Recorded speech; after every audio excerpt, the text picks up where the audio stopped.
Hey there, sports history fan. This is Arnie Chapman of the Football History Dude podcast, and I'm stopping by this show real quick to tell you about a couple of cool giveaways that we have going on here at the network.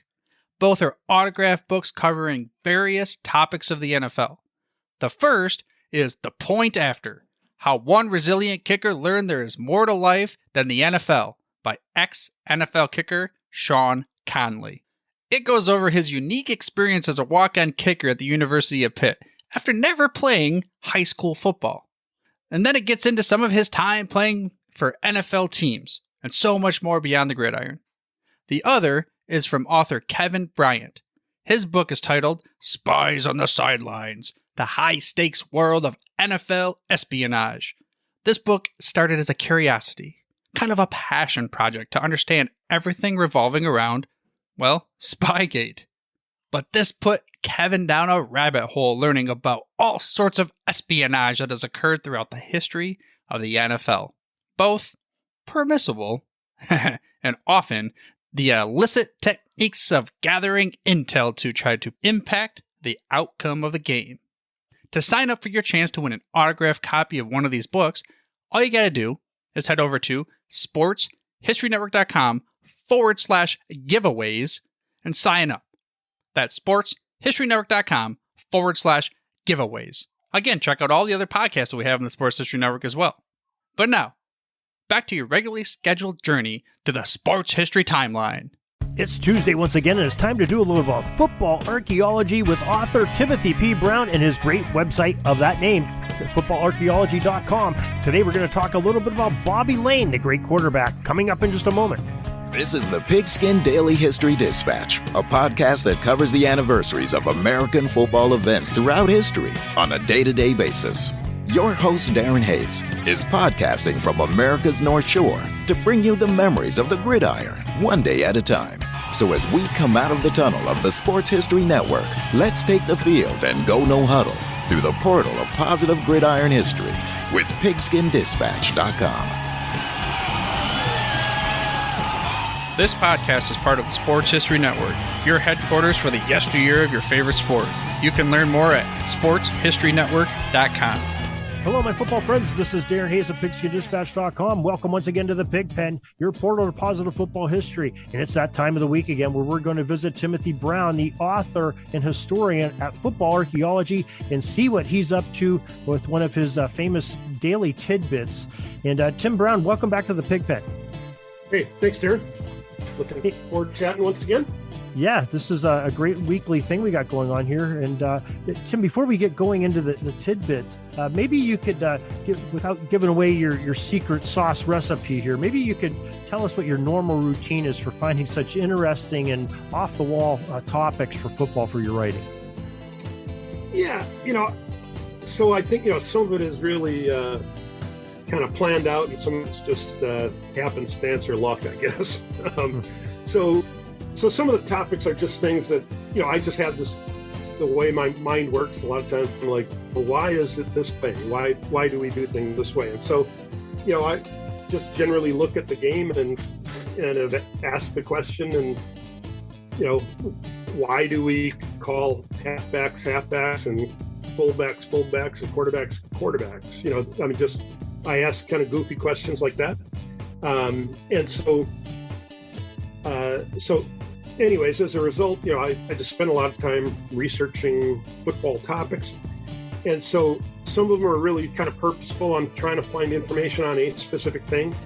But oftentimes while I'm doing that, I just, the article next to the one that I found, for whatever I was researching happens to be the headline that I noticed, and that ends up being the more interesting article. So, and then other times just, you're reading an article and they don't just cover one topic. They talk about two or three things in an article. And so sometimes the second or third topic is as interesting, more interesting than what I was really looking for. And so, I just kind of notice them, and I have, a couple of ways of tracking that information and kind of putting them in buckets as this is something I'm going to follow up on. And once I'm done with the research I'm doing today, and I just kind of come up with, judge them as either being worthy of a long article or a tidbit. Well, you really are quite the magician, because I find myself quite often when you have that tidbit come out, I'm saying, Tim's asking a question that I didn't even know that I wanted to know, but now I do want to know it. So it's something I never even thought of half the time. Like, wow, that's great. This is really interesting, and it really dives into it. I think the listeners will enjoy that also, and we'll give you a way to find Tim's tidbits here in a moment. But we're going to talk about one of his tidbits that really caught my eye back in early May, and it's on the great legendary Bobby Layne and him switching some positions during his career. Yeah, so this is an example of one that I kind of stumbled upon. I mean, I've always known about Bobby Layne and yada yada, but I can't remember what I was looking for. But at one point, I came across an article saying, leading into his senior season at Texas, that he was going to be switching positions. And but he was just, he played at a point when football was switching from the single wing and to some extent the Notre Dame box to the T formation. So the T really came out in, say, 1940 was really where it really bowed. And then you had the war, so that stopped some things. But so he's a post-war college kid, and his coach, Dana Bible at Texas, who was a single wing proponent, and so Layne was fullback / halfback with in the single wing, and that was an offense that required. I mean, the ideal was the Jim Thorpe, triple threat, the guy who could kick, who could run, and who could pass. And Layne was all three of those. I mean, he was, an absolute stud. The 46 Rose Bowl. He had 3 TDs rushing, he had 2 passing, had 1 receiving, and he kicked 4 extra points. Which is 40 points every point in the game. He was a part of it. So he was that kind of guy, and some single wing teams most of them relied on their tailback to be the primary passer. Some also had the fullback passing. It depended. If you had 2 talented passers, then that's what you do. But pretty much nobody had the quarterback's pass. Notre Dame box, yeah, they did. The Packers did that kind of stuff. So anyways, they bring a new coach, and he installs the T. So he looks around, he says, who's the best passer on the team? Bobby Layne, boom. And so he became the quarterback his senior year at Texas, and was, a total stud as a quarterback. But, and it is because he was a great passer before. He was a great passer in the single wing. So he was a great passer in the T. And in some respects, he probably didn't utilize all his talents as well as the single wing did, but they wanted to move to the T. Okay. Now, I believe, when he became professional, he went to the Pittsburgh Steelers, which is near and dear to my heart. And I think you even say this, that the Steelers were a single wing offense at the time when they drafted Layne. I believe Jock Sutherland might have been the coach there after the post-war days when they got Layne.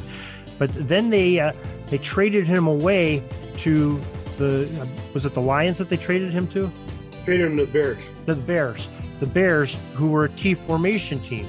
It just seems odd to me. Okay, he was single wing in college, converted to the T formation, and then a single wing offense drafts him and trades him to the T formation. I'm just wondering, a little bit curious about that. It's part of my Steelers anxiety is part of that, but just kind of a little interesting question. I was wondering if maybe you knew. Yeah, so I think what happened there is that so he was drafted 3rd overall by the Steelers, and they were the last NFL team to be running the single wing. So that kind of tells you maybe they should have.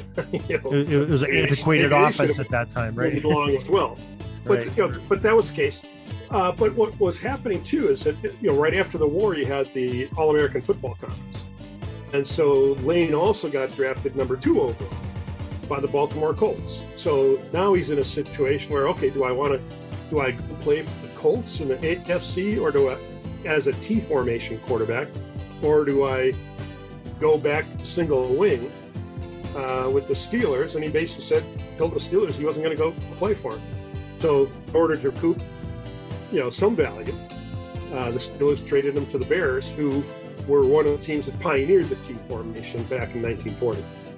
Oh, okay, so he never played single wing in professional. The Steelers traded him before he even played for him. Okay, that makes sense. Yeah. Okay, gotcha. Yeah.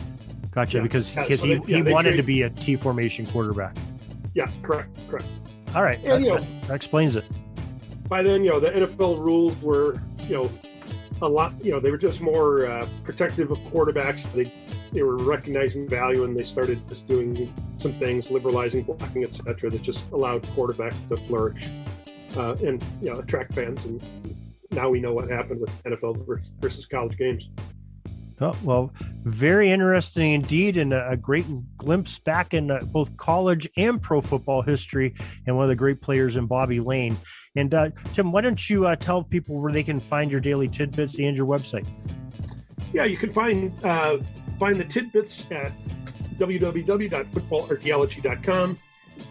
Just hit the site, click on an article. It'll give you the opportunity to subscribe. If you subscribe and you subscribe for free, you'll get an email every day around 7:00 in the evening with the tidbit or the full article if that's what I published that day. There's also paid subscriptions that offer some additional value for those that are really into the stuff. Or you can follow me on Twitter or Facebook using the same Football Archaeology name, and but those potentially miss a few of my articles. So hopefully you subscribe. All right, folks, and if you're driving the car, don't try to stop and write it down or write it as you're driving. We're going to have it in the show notes, so you can just come back later. And on pigskindispatch.com, we'll get you right to Tim's site and to where his social medias are as well. So, Tim, thank you once again for this little glimpse into football history, and we'll talk to you again next week. Very good. We'll see you in 7 days. Thanks.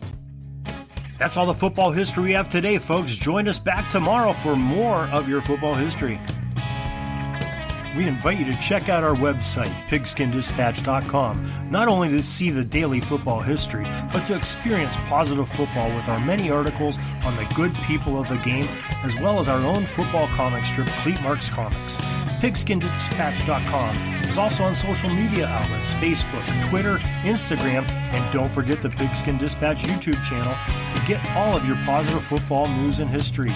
Special thanks to the talents of Mike and Gene Monroe, as well as Jason Neff for letting us use their music during our podcast. This podcast is part of the Sports History Network, your headquarters for the yesteryear of your favorite sport. You can learn more at sportshistorynetwork.com.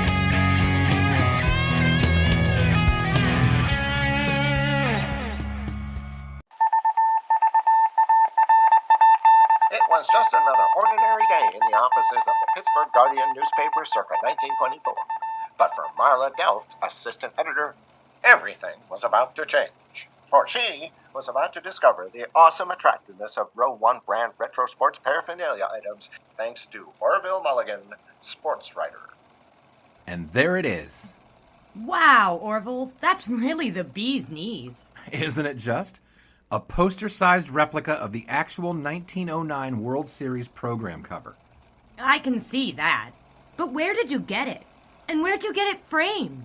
I ordered it from the Row 1 website, where over 6,000 items of sports memorabilia from the 1880s to the 1990s are available for reproduction, in multiple sizes and in several different materials, with over a dozen styles of frame to choose from for prints like this. Well, I'm sure Mr. Delft would love to put up more of these in the office. But I'm equally as sure they're beyond this newspaper's budget. Not at all, my dear Marla. See for yourself. Go to sportshistorynetwork.com/row1. sportshistorynetwork.com/row1. Oh my, these are good prices. Oh, and look at this stuff. Oklahoma-Nebraska football, college basketball art, Michael Jordan items. And so retro it was that sports Marla Delft advertisement discovered the placards. splendiferous magic of Row 1 sports memorabilia, arts, and prints. You can too by visiting sportshistorynetwork.com/row1. That's ROW1 today for access to the full Row 1 catalog of gallery prints and gifts like t-shirts, long sleeve shirts, telephone cases, coffee mugs, blankets, pillows, towels, and even shower curtains. Act today for a 15% discount off all prints with coupon code SHN15 and 20% off all other items with coupon code SHN20 at checkout. And keep your dial locked to the Sports History Network for the exciting chronicles of the 1920 sports world in Orville Mulligan, Sports Writer. Coming soon.